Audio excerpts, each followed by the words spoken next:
Non. Non, j'arrive pas. J'arrive vraiment pas, les amis. J'arrive vraiment pas en fait à me donner une impression sur ce show. J'arrive pas à savoir si le show est bon, si le show est mauvais. Voilà, pour moi le show, en fait toute la journée j'ai vraiment réfléchi, j'ai essayé de me remémorer les images. Voilà, j'ai essayé de me remémorer les images de ce qui s'est passé dans le show, etc. Et franchement j'ai pas réussi. Enfin j'ai réussi, mais j'ai pas réussi à me dire si voilà le show était bon ou si le show était mauvais. Donc pour moi le show voilà était bon, mais sans plus. Mais on a vraiment, on s'améliore. Voilà, on va pas être négatif, on s'améliore. On s'améliore au niveau de Raw parce que ça fait la semaine dernière on s'est tapé un Raw qui était vraiment nul à chier. Je le répète, le Raw du 25 décembre, donc le Raw de Noël était vraiment pas mal. Mais le Raw de la semaine dernière, honnêtement, j'ai pas du tout aimé. Hein, je vous ai fait la review bien évidemment comme d'habitude. Mais voilà, ce Raw là, franchement, j'arrive pas vraiment à me dire. Donc n'hésitez pas à me dire dans les commentaires si, bien évidemment, vous avez, comment expliquer, si comment vous avez trouvé le show, tout simplement. Ça m'intéresse, bien évidemment, je réponds à tous vos commentaires. Je tenais à faire deux petites apartés. La première, aujourd'hui il est l'arrivée d'Euro. Demain, si tout se passe bien, on sait jamais, hein, qu'un caillou me tombe sur la tête. Review de SmackDown. Samedi, vidéo sur WWE 2K18. Et dimanche, normalement dimanche, tenez-vous prêts, ça arrive du coup plutôt que prévu. Si Anto, vous connaissez bien évidemment Anto si vous êtes sur mes streams, etc. Bref, de toute façon, vous allez le connaître grâce à la nouvelle série. Normalement, dimanche à 18 h, donc vraiment soyez là dimanche à 18 h. Il y aura l'épisode 1, enfin il y aura la vidéo présentation pardon, de la nouvelle série qui va arriver sur la chaîne qui va être animée par Anto. Donc voilà, normalement, ce qu'il m'a dit c'est qu'aujourd'hui on est le 9. Je fais la vidéo, il est le 9. Il m'a dit que le 10, il allait faire donc demain, il allait faire le jour où sort la vidéo, il allait faire la vidéo présentation de la série. Donc voilà, je le crois, on va voir s'il va le faire. Et il va me l'envoyer apparemment très rapidement après. Donc j'y crois, voilà j'y crois. Et donc dimanche, s'il me l'a envoyé, vous aurez la vidéo présentation de cette nouvelle série sur la chaîne. Vraiment ça va être une très grosse série. De toute façon, il va tout vous présenter vraiment, soyez là sur la chaîne. Deuxième aparté, après j'arrête de vous saouler, je vous parle du show. Voilà, dans la vidéo FAQ, si vous ne l'avez toujours pas vue, elle est sortie samedi soir à 18 h. J'ai reçu énormément de questions. Je pense que la vidéo FAQ va vraiment durer pas mal de temps. Donc comme je vous l'ai dit, elle va arriver dans 2 semaines je pense. J'ai eu à peu près peut-être 200 questions. Voilà, donc si vous n'avez toujours pas posé votre question, n'hésitez pas. Mais je pense que ça va aller rapidement. Vous allez dire putain mais 200 questions, tu vas mettre 3 heures à répondre. Non franchement je pense que ça va aller parce que… voilà, c'est toujours des questions en fait qui sont vraiment répétitives. Voilà, quel est ton catcheur préféré? Quel est ton match préféré? Tu préfères lui ou lui? Voilà, c'était vraiment à chaque fois des questions qui se ressemblaient. Alors que j'avais demandé pas que des questions comme ça. On pouvait me poser des questions sur ma vie personnelle, ce que j'aimais faire à côté, etc. Des vidéos de catch. Enfin, voilà, après, voilà, je vous en veux pas, bien évidemment. Au contraire, vous faites ce que vous voulez. Mais voilà, je tenais juste à faire une petite aparté sur ça. Maintenant, on va parler du show Raw qui était en direct de Memphis dans le Tennessee. Je trouve que ça fait beaucoup de fois qu'il passe à Memphis, Raw quand même. Mais voilà, Raw ce soir donc était vraiment très bon. Donc là je donne mon avis sur le show et après je rentrerai bien profond dans le show. Je sais que cette phrase était bizarre mais bon vous m'avez compris. Est-ce que j'ai aimé le show? Donc comme je vous l'ai dit, j'arrive pas à me faire vraiment une idée précise honnêtement du show. Ce que j'ai aimé c'est que Braun Strowman a vraiment cassé la gueule à Kane et à Brock Lesnar. Enfin ça fait tellement de temps qu'on attend ça. Voilà. Là c'était bien, moi j'aime bien voir Braun Strowman qui nique des mères, qui nique Kane, qui nique Braun Strowman. On va voir ce que ça va donner au Royal Rumble. Honnêtement j'étais pas du tout intéressé par cette feud. Mais j'espère que la WWE vont réussir à concrétiser la chose parce qu'ils ont vraiment fait un énorme travail avec ça, avec ce petit segment. Voilà, Sasha Banks et Bayley contre Mandy Rose et Sonya Deville. Paige n'a pas catché étant donné qu'elle s'est blessée en live. Enfin, c'est ce que j'ai vu sur Twitter. N'hésitez pas d'ailleurs à me suivre sur Twitter. Mon Twitter est dans la description si vous voulez tout savoir sur la chaîne. Bref, petit aparté sur ça. Donc voilà, victoire vraiment de Sasha Banks et Bayley qui m'a vraiment très impressionné. J'aurais pensé que c'était Mandy Rose et Sonya Deville qui auraient gagné ce match, mais finalement non. Ensuite on a eu la division Cruiserweight, comme d'habitude dans la division Cruiserweight on s'en fout un petit peu. On a eu Matt Hardy, Matt Hardy qui a eu un nouveau theme song qui a catché. Donc on m'avait dit, enfin j'avais vu sur Twitter qu'il aurait un match. Et voilà, j'étais vraiment content, mais quand j'ai vu l'adversaire, non, ça va pas, je suis désolé. Je veux juste voir ce que ça va donner. Je veux juste voir ce que ça va donner la semaine prochaine du côté de Raw. Est-ce qu'il y aura une suite avec Bray Wyatt, etc. Du coup, voilà. Ensuite, on n'a rien eu de spécial. On a Enza Amore qui est allé à l'hôpital, etc. Voilà. Ensuite, on a eu Titus O'Neil. On a eu The Bar, donc Cesaro et Sheamus contre Titus O'Neil et Apollo Crews. Victoire. Vraiment, j'étais choqué. Honnêtement, j'étais choqué de la victoire de Titus O'Neil et Apollo Crews. Mais ils ont réussi à gagner contre Cesaro et Sheamus. Peut-être qu'ils auront un push, j'en sais rien. Mais on verra ce qui va se passer prochainement. Ensuite, on a eu un match, Samoa Joe, Rhino, etc. Enfin voilà, vraiment rien d'intéressant ici. Et donc dans le main event, on a eu le Balor Club contre The Shield, entre guillemets. Enlever Jason Jordan et mettez Dean Ambrose à la place, c'est le Shield. Mais voilà, malheureusement, Dean Ambrose est blessé pendant 9 mois, même si on connaît tous la WWE. On sait très bien que la WWE aime rajouter énormément de temps au niveau des blessures pour faire des magnifiques retours. Voilà, le 29. C'est le Royal Rumble, ou le 28 si je dis pas de conneries, le 28 ou le 29, j'ai un trou de mémoire. C'est le Royal Rumble. Honnêtement, j'ai une hype de fou pour le Royal Rumble masculin et j'ai une hype de fou pour le Royal Rumble surtout féminin. Parce que je me suis rendu compte que le Royal Rumble féminin, il n'y avait pas assez de Women's. Il faut 30 Women's, d'accord? Raw et SmackDown est composé uniquement, si j'ai bien compté, de 20 Women's. 21 à peu près. Sachant que les champions ne participent pas. Ça fait déjà 19. Qui vont-elles faire venir? Qui vont-elles faire venir? Honnêtement, je pense qu'il va y avoir un énorme retour en 30e et que cette personne gagnera. J'ai beaucoup d'idées dans ma tête. Michelle McCool, Beth Phoenix, Lita. Voilà, après c'est Melina peut-être. Voilà, vraiment des superstars, des women's qui datent vraiment d'il y a très longtemps. Je sais pas, honnêtement, je vois pas une catcheuse de maintenant gagner le Royal Rumble. Mais ça on en parlera dans la vidéo prédiction du Royal Rumble. Sachez une chose, c'est que j'ai vraiment une grosse hype pour le Royal Rumble. Je sens que ça va être vraiment un très gros pay-per-view.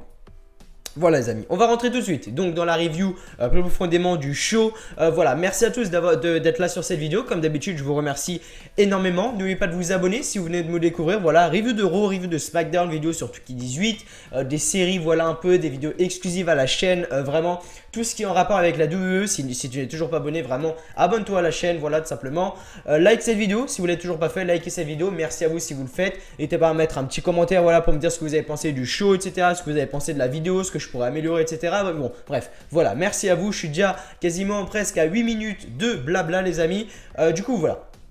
On va tout de suite rentrer dans la review de Raw qui était en direct de Memphis dans le Tennessee. On commence le show avec Michael Cole qui nous souhaite comme d'habitude la bienvenue à Monday Night Raw et le champion Roman Reigns de Big Dog, le champion intercontinental, arrive sur le ring. Roman Reigns dit qu'il a fait taire Samoa Joe la semaine dernière. Mais la musique de Jason Jordan le coupe, donc comme d'habitude je ne lis pas toute la promo parce que sinon elle est quelle heure? Il est 18h19, sinon à 21h30 j'y suis encore en train de faire cette promo. C'est pour ça que je ne lis pas tout, bien évidemment je raccourcis les choses un maximum en essayant de vous faire suivre également un maximum.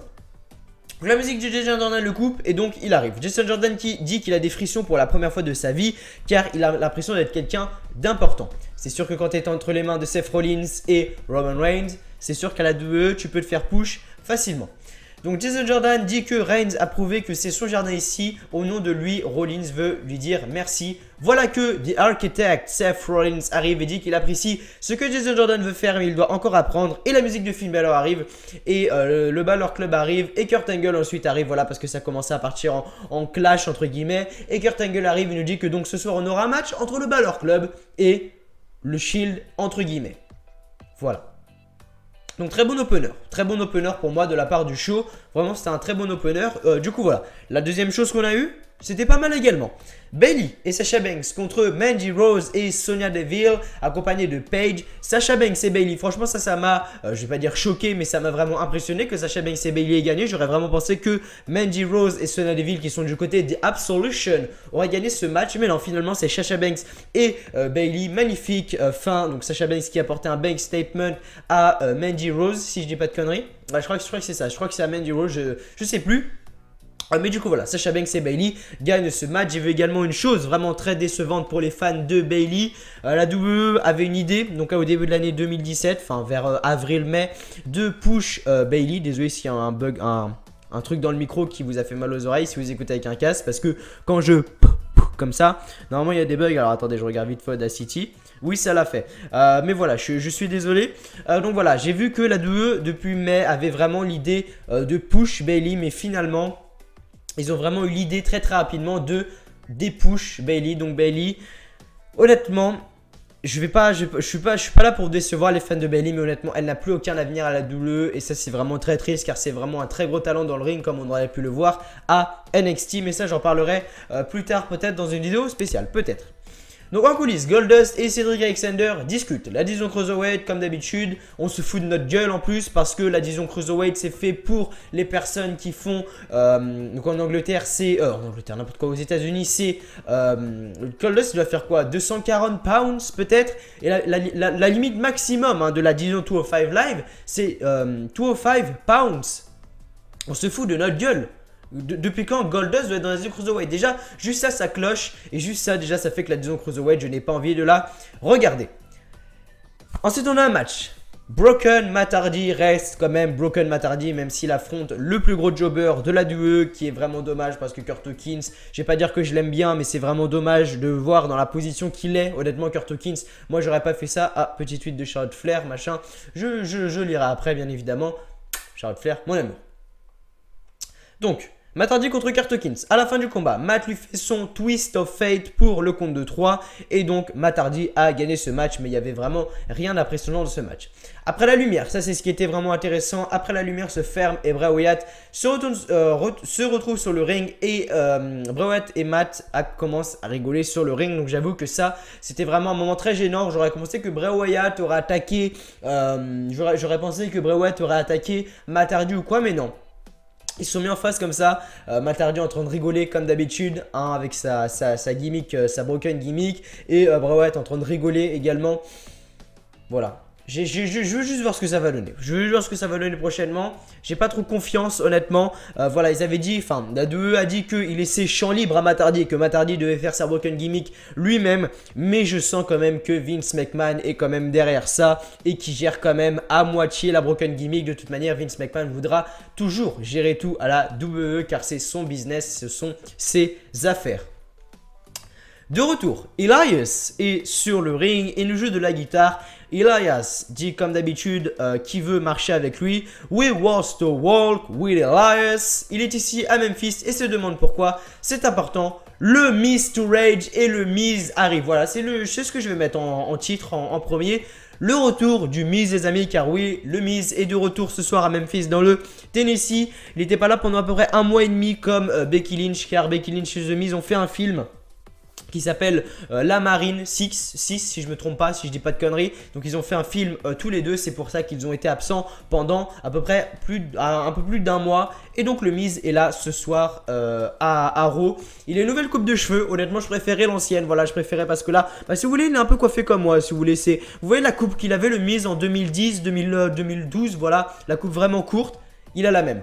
Voilà, et j'aimais vraiment quand il est parti pour faire son film La Marine, il avait les cheveux, vous savez, comme ça, avec tout qui était plaqué derrière. Enfin, moi, ça me fait une moche coupe, hein. Ça me fait une coupe moche. Mais voilà, le Miz, il avait tout plaqué derrière et tout ça, c'était vraiment stylé. Mais non, là, il a refait sa petite coupe de 2011, là où il était champion de la WWE grâce à Alex Riley, si je me trompe pas. Ouais, j'ai des connaissances quand même, je me souviens de ce qui s'est passé.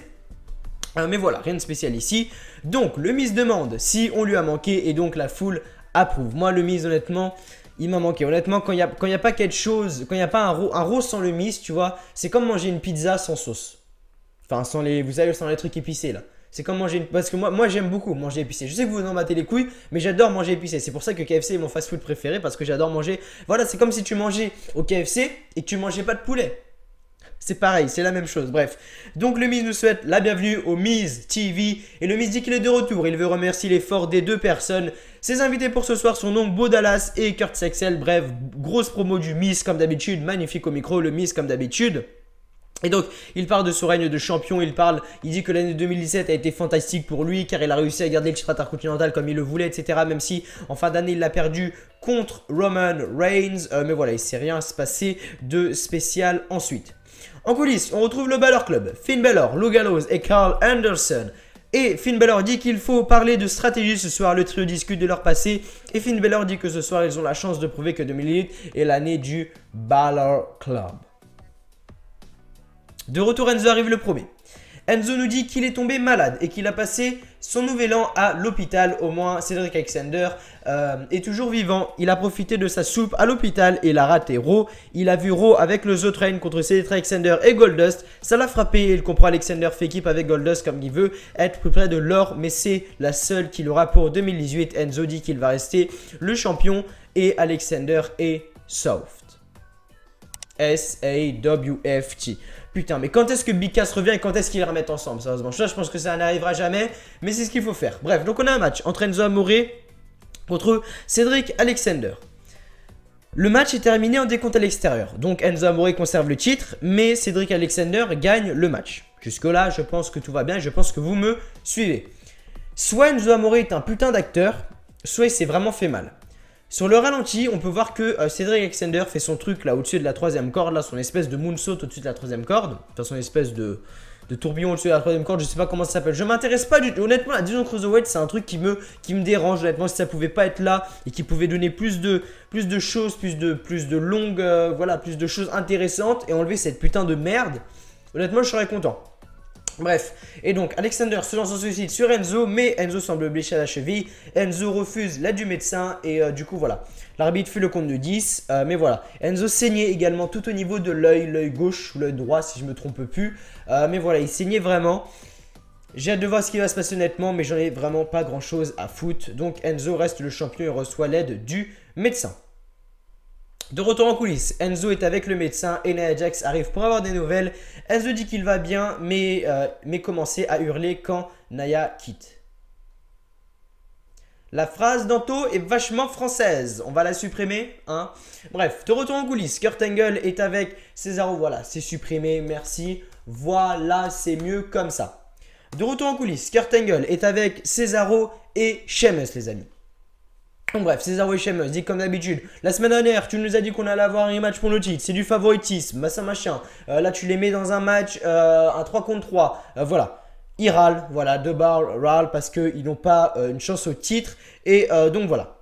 De retour en coulisses, Asuka se prépare et Alexa Bliss arrive. Alexa Bliss dit que Asuka a été chanceuse lundi dernier, mais sa chance va disparaître. De retour, on a un match entre deux barres, Cesaro et Sheamus contre Titus O'Neil et Apollo Crews accompagné de Dana Brooke. Comment l'oublier, Dana Brooke, maintenant qu'elle est habillée en magnifique secrétaire. Bref, Titus O'Neil et Apollo Crews gagnent ce match. J'étais vraiment choqué. Vraiment, je crois que c'est depuis le début de l'année 2018. Enfin, en même temps, excusez-moi. En même temps, la semaine dernière, il s'est strictement rien passé. Mais voilà. À la fin du combat, Apollo Crews balance Cesaro en bas du ring et Sheamus veut lui faire son Brock Kick. Mais Apollo Crews l'évite et Titus O'Neil enchaîne avec un roll-up pour le compte de 3. Et donc Titus O'Neil et Apollo Crews gagnent ce match. Choqué. Honnêtement, j'étais sans mots quand j'ai vu ça. De retour, Brock Lesnar et Paul Heyman arrivent sur le ring. Paul Heyman se présente et présente le Universal Champions Brock Lesnar. Et donc une promo de Paul Heyman, rien de spécial ici. Paul Heyman de toute façon il fait des textes qui font la taille du livre Second Nature Book de Charlotte qui est juste ici. Le livre qui fait d'ailleurs, alors attendez qu'on regarde 2 minutes, 368 pages, hein, j'en suis à la 12e, hein, merci. Non, honnêtement, j'ai vraiment pas le temps de le lire. Au niveau, voilà, je travaille, etc. J'ai vraiment pas le temps de le lire. Mais quand je trouverai un moment pour le lire, je le lirai. Ce magnifique livre de Charlotte, le Second Nature Book. Merde, j'ai remonté un petit peu. Non, j'en étais où, moi, du coup ah, voilà. Voilà. Lesnar et Heyman donc ensuite quittent sur le stage, mais Kane arrive et frappe Lesnar dans le dos. Les deux échangent les coups et continuent dans les coulisses. Braun Strowman arrive et lance Lesnar contre le mur à travers une table. Il repousse Kane au sol et le garde au sol avec une caisse. Et Braun Strowman trouve un câble qui permet de tenir debout une structure du stage. Strowman tire sur le câble comme ça pour faire tomber la structure sur Kane et Brock Lesnar. Donc voilà, tout le monde disait stop Strowman, stop Strowman. Strowman il a tiré comme ça, boum, tout est tombé. Il était content. Il était content, Braun Strowman, et c'est ce qu'il faut faire. Là, au moins, ça donne, voilà, ça donne, entre guillemets, de l'intrigue pour le Royal Rumble.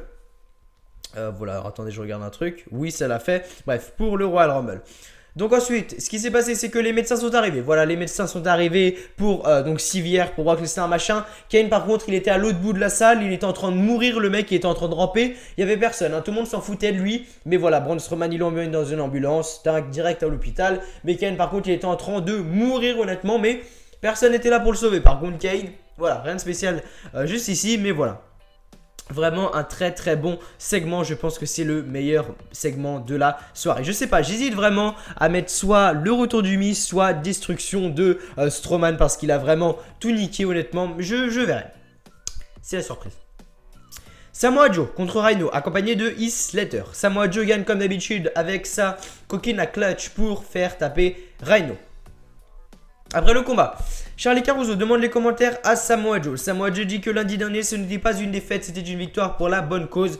Ensuite, Charlie Caruso parle du Royal Rumble à Samoa Joe. Et Samoa Joe dit que John Cena est un nom qu'il ne va jamais oublier. John Cena sera le premier homme qu'il va éliminer lors du Royal Rumble. En coulisses, Nia Jax marche et Alexa Bliss l'arrête. Alexa Bliss demande comment va Enzo. Nia Jax dit que Enzo ira bien, mais Alexa Bliss ne s'en préoccupe pas. Alexa Bliss dit que Nia Jax est forte, elle devrait penser à elle. Nia Jax dit qu'au contraire, Enzo la motive, elle sera dans le Royal Rumble match. Alexa Bliss dit que c'est bien, mais les gens disent que Asuka va gagner. Elle espère que Nia Jax gagne pour qu'elle puisse aller à WrestleMania, leur combat de rêve. Alexa Bliss dit qu'en plus Asuka parle dans son dos et ça peut briser son insécurité. Et Nia Jax dit que c'est impossible comme Asuka ne parle pas anglais, elle parle japonais. De retour, Asuka arrive sur le ring pour son combat et se pose sur le coin comme d'habitude pour faire son entrée et enlever son masque. Mais Nia Jax la prend sur ses épaules et ensuite enchaîne avec un senton pour la sonner. Rien de spécial ici. Et ensuite maintenant, on a le main event les amis, le Balor Club, Finn Balor, Luke Gallows et Carl Anderson contre Seth Rollins, Jason Jordan et Roman Reigns. Donc bref, à la fin du combat, l'arbitre rate un tag team comme Jason Jordan. Voilà, ça j'en étais sûr également. Dès qu'ils ont fait entrer ce match au tout début du show, je me suis dit, je suis sûr que le Shield va perdre et que Jason Jordan, c'est lui qui va faire perdre son équipe. Honnêtement, j'ai eu raison. Il y a une mésentente entre Roman Reigns, Jason Jordan, etc. Ce qui a fait que donc le Balor Club enchaîné, donc Finn Balor enchaîné avec un coup de grâce sur Seth Rollins suite à une erreur de communication entre Roman Reigns et Jason Jordan. Enfin bref, j'ai pas trop suivi. Et donc le Balor Club a gagné. Donc le Balor Club célèbre sur le stage. Et pendant ce temps, Reigns est furieux contre Jason Jordan. Et voilà que le Mr. Rage de Miz, Bo Dallas, Kurt Axel, voilà, arrive pour attaquer le clan de Roman Reigns et Jason Jordan et Rollins sont expulsés du ring, mais le Miz termine avec son Skull Crushing Finale sur le ring et la foule en demande encore. Et donc le Mr. Rage fait donc un Triple Powerbomb sur Reigns et le show se termine ainsi avec une destruction du Miz to Rage sur Roman Reigns. Voilà ce qui s'est passé dans ce Raw. Merci à tous comme d'habitude d'avoir regardé cette vidéo. J'espère qu'elle vous aura plu comme d'habitude. Moi, comme d'habitude, ça m'a fait très plaisir d'être avec vous. N'oubliez pas de liker, de partager, de commenter, de vous abonner si vous ne l'avez toujours pas fait. N'oubliez pas de mettre un commentaire pour dire ce qui vous a plu sur le show, ce qui vous a déplu sur le show. Et n'hésitez pas également à me dire un commentaire sur ce que je peux m'améliorer, si je lis trop, si je suis pas assez foufou, voilà, n'hésitez vraiment pas à me dire tout ça dans les commentaires. Bref, c'était W en français, merci à tous d'avoir regardé cette vidéo et donc je vous dis tout simplement à demain pour la review de SmackDown Live. Allez, salut à tous.